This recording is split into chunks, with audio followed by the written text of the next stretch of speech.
everybody, check it out. This is the new Mazda CX-50, and it is one of the best smaller crossovers you can buy today. But the question is this thing worth nearly $44,000? Let's find out. I gotta say, I think Mazda did a great job in the style department with the CX-50. Now, Mazdas of recent era have been very swoopy, extremely beautiful and elegant designs. But of course, people want butch, tough crossovers in 2022 for the trails they never go on. And of course, Mazda had to adapt to that attitude, and they did a really good job with it. This is one handsome car. I mean, sure, it does have a fair amount of cladding on the side, but it's not overly done like I think the CX-30. And the front end is very squared off, angular, with, of course, a nice little touch of aerodynamic. But my favorite feature is actually down here. Check out this beautifully elegant little turn signal. They've been doing this for a little while now, but it flashes on and then fades off. Flashes on and then fades off. It's like a modern interpretation of the sequential Mustang turn signal, but very, very well done. You know, from the side, they did a pretty good job as well, specifically here at the back end, because they didn't decide, oh, we should chop it and try to make it look like a sports car. They embraced the crossover SUV-ness of the CX-50, and they just went basically straight down, which is awesome for cargo, and it makes it look really, really good. Got these integrated roof rails up here, but the one thing I don't like, what is this little dude doing? You got a full line of this kind of flat black trim around the entire window belt line. And then they're just like, boop, give it a little bit of chrome BMW-ness there. Not really sure what's going on there. Now coming along the rear, we have 20-inch wheels and quite an attractive wheel design. We got this black on silver look. Eagle Touring tires here, an all-season tire. And then making your way to the very rear, angular taillights, real exhaust tips, duals, baby, because this is a CX-50 turbo. And then the one thing I really don't like, this. You know, what's going on here? Is this supposed to be like some kind of diffuser? It is obviously fake. Why put that on there? Now, engine-wise, you got a couple of different options. Hood struts, by the way. It's kind of nice. So the base engine, 2.5 liter, 4-cylinder. Nothing wrong with it. 187, 188 horsepower. But the one you want is this, the Skyactiv G Turbo. 256 horsepower, over 300 foot-pounds of torque. And every CX-50 comes with a standard, good old-fashioned torque converter transmission and standard all-wheel drive, which is different than the CX-5, its sibling, which you can get in front-wheel drive as well. All right. Check out this interior. There's a lot of good, a little bad, but what you got to talk about in here is kind of, once again, how they mix that rugged and smoothed out Mazda look, which you come to expect. So we got like smooth on the dash, but rugged stitching. We got smooth on the steering wheel, but actually there's not a whole lot of rugged in here. It's mostly just smoothed out, and that's not such a bad thing. Now you do have this driver-centric cockpit with these air vents that face you. The iconic Mazda steering wheel, which feels better than holding, I don't know, a perfectly cooked sirloin steak. It's just a lovely thing to hold. 10.3-inch screen. This is the Signature Plus Premium Extreme Luxurious d'Elegance package, so it's got everything. The very base model gets 8.8 inches. Just get one above that to get the 10.3. Wireless Apple CarPlay, by the way, and wireless Android Auto, which is quite good. This one does have the premium seat material with, once again, this kind of X'd out stitching. Kind of an interesting look. And then we have a little bit of like horse saddle going on here in this brown trim. I think it's kind of neat. Videographer Max behind the camera hates it, but that's kind of up to preference. We do have a dual split center armrest. Pretty good storage in here. Push button start. A partly digital gauge cluster. Copywritten music coming at me there. Now, things I don't like. Not a big fan of the piano black throughout the middle here. Just a little bit too much of it. It gets super scratched up and very, very greasy very easily. And then this grab handle over here in the door.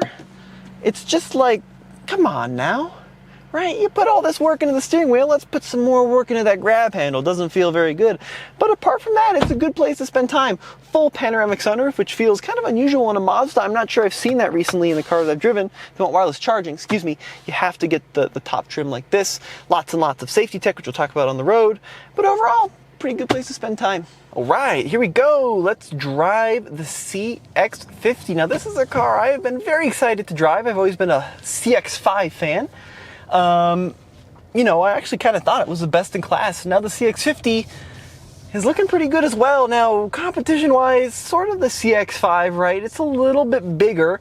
So, I mean, do you compare it to like a CR-V or do you compare it to a Honda Passport?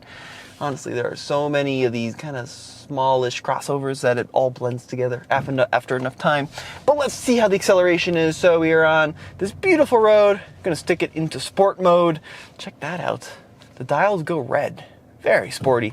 And we're just gonna floor it. A little bit of turbo lag, and then right before 3,000 RPM, that turbo hits hard, and you've got a good couple thousand RPM worth of power band. It's really between like 3,000 and 5,000. And then something I've always thought is interesting is on these Mazdas, even in sport mode, the transmission upshifts well before the 100 RPM red line. It upshifts typically right around 5. Let's see if we can force it to hold a gear. So I'm going to go into second gear. Now the automatic would typically upshift right about now, but in manual mode, oh look, you can't even quite get to red line. There we go. Now we got the red line. So it's like very unwilling to give you all of the RPM band, but that doesn't matter too much because, like I said, the meat of that torque is in that 3,000 to 5,000 RPM range. Over 300 foot-pounds of torque, by the way, so pretty decent torque. The transmission is pretty lazy, so I'm glad that it's not a CVT, right? We got 6 good gears to work with, but going in between the gears does take a hot second as it kind of figures out what to do. However, it is a good engine. It really makes some cool sounds. I think a lot of it is augmented, but it's got a nice solid push as you kind of shoot down the road. Now, beyond the engine, because you're probably thinking I'm not buying my crossover for the engine, the rest of the driving experience is very, very good. It's quite a comfortable vehicle to ride in. The suspension is nicely calibrated, so not too firm, certainly not too soft. You can have some fun with it in the twisties, but it's not going to beat you up on the 1,000 miles between Denver and Phoenix of nothing but straightness.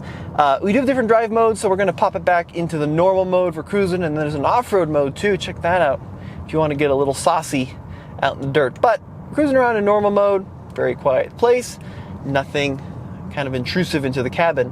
Some things I don't like, even in normal mode, I find that the steering and the brake pedal are a little too firm. Usually I'm a big fan of kind of heavy steering, but it doesn't really fit the character of the car. Even in normal mode, it feels like it should be a little bit lighter, and the brake pedal especially, you kind of got to commit to pushing that down. So the controls are fairly heavy for what they are. Other thing, not a huge fan of, the seats are a little too firm for my old school American, but with like just a little bit more cushion on it. And then last thing I don't like is roofline. This car has actually got a little bit less headroom than the CX-5. And if you're kind of, approaching 6'2", 6'3", I think you're going to start to run into some kind of claustrophobic issues with this cowl here and the space to your forehead. But apart from that, the beautifully done interior, very comfortable over longer road trips and longer distances. The climate control is excellent. I've talked to no end about my opinion on the Mazda infotainment screen and how you can't use it as a touchscreen in standard modes. However, Apple CarPlay, you can use it as a touchscreen. Still not used to this thing. Mazda people swear by it. I'm not so sure. I'd prefer a touch system, and it's just a lot of pushing of back buttons constantly. But apart from that, this is not far off of a luxury car experience. Is it worth $44,000? I mean, if you're not into paying for the badge on the front of the car, yeah, I think it is. It really is BMW, Mercedes levels of quality in here with Japanese built-in reliability, which I think is very cool. One thing that just drives me up the wall, though, is this weird vent. What is that little dude doing there? So you got these like beautifully crafted vans for the driver. You got that one over there on the right for the passenger, which looks good. Then you got this little weird dude. Like, let's give him a bezel or something, or do like what Honda does where you make it all mesh, but that just looks a little weird to me. But apart from that, guys, fantastic car. I love the standard all-wheel drive. Like this engine a lot. And yeah, I would certainly get this over, I think, a RAV4, over a CR-V. I'd get it over like a Passport, certainly get it over an Escape. Probably would get it over like a Grand Cherokee even in a lot of ways if you don't need all that crazy American space and towing capability. Well, let me know what you guys think of the CX-50 in the comments section below. Big thank you to Mazda for loaning this vehicle for a week. And as always, we'll see you on another episode. Head over to alltfl.com if you want to find all of our videos and podcasts and everything in one convenient spot.